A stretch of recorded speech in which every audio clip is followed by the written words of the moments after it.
Ljetna zabava za mnoge uključuje posjete vodenim parkovima koji obiluju atrakcijama i zabavom, a Hrvatska se može pohvaliti s nekoliko njih koji se svrstavaju među najbolje u regiji. Akvapark Šuma.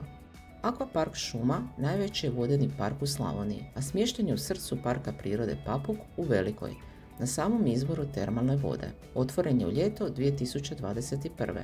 Kompleks se prostire na preko 17.000 kvadrata, a sastoji se od 5 bazena, 3 tobogana, dječjeg vodenog tornja i brojnih drugih sadržaja. Okružen je zelenilom Papuka koji pruža izniman doživljaj, posebno za vrućih ljetnih dana. Aquacolors Poreč. Ovaj vodeni park nalazi se 4 km južno od Poreča.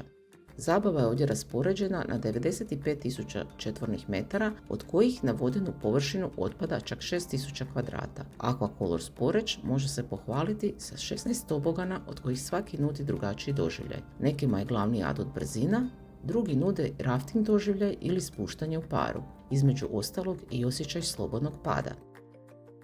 Dalmaland.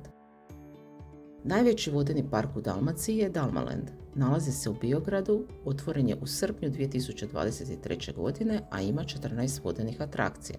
Na površini od 2 hektara nalaze se konstrukcije svjetski poznate tvrtke Polin Water Parks. U ovom vodenom parku su brojni tobogani, veličinom i protokom vode prilagođeni obiteljskim i adrenalinskim avanturama. Poseban dodatak vodenog parka svakako je tobogan s vizualnim efektima u unutrašnjosti cijevi.